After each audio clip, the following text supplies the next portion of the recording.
So today I'm going to show you guys how to make an herbal toner. I used to do this in my apartment in New York like every other week and make my own rose hydrosol, and this is the same process that gets done just on a much bigger level that goes into our rosewater facial toner. So I have these organic roses, and the first thing that you're going to do, well, one, you want to buy organic and make sure that it's not sprayed with any crazy pesticides because that ends up being on your skin. But you're just going to kind of pick the roses and the petals and just separate them into the bowl. You'd be surprised at like how many rose petals it takes to actually make our rosewater toner. A couple of things you need now. You can either take like a brick or you can take like a heat safe bowl to put on the bottom of your pan. So this is how it works. You put it on the bottom of your pan, and then you're going to take this bowl and you place it on top. But first, you're going to put this bowl on the bottom, and then the second bowl on the top, and then you're going to fit your rose petals all along the sides. So I'm just packing as many rose petals as I can into this pot. It takes like something like tens of thousands of roses to make like 40 pounds of rose water. So that just shows you how many petals go into making our rose hydrosol.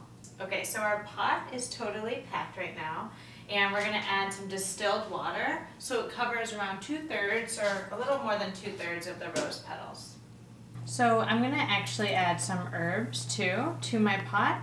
These are calendula, aloe leaves, and I have chamomile in here for some extra healing properties too.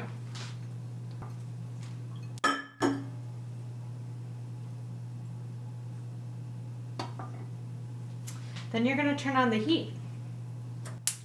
So what you're going to do is actually invert the cap. So now the steam is going to actually pile in the center and drip down into your bowl. And what you can put on the top of your lid is ice. So when the steam and the hotness touches that cold, the steam will drip into the center. So now it's just a waiting game, and you'll see the steam start to drop into your bowl. So I used 12 roses, and it'll fill up that bowl, but you can see just how many petals it takes to make a true steam distillate, which is actually the most pure way of making a rose hydrosol.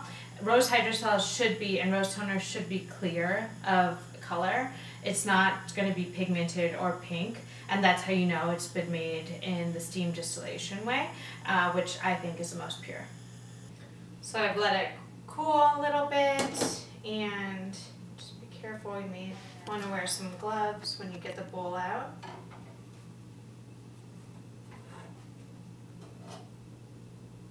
And there you go. This is the end product. It smells so good.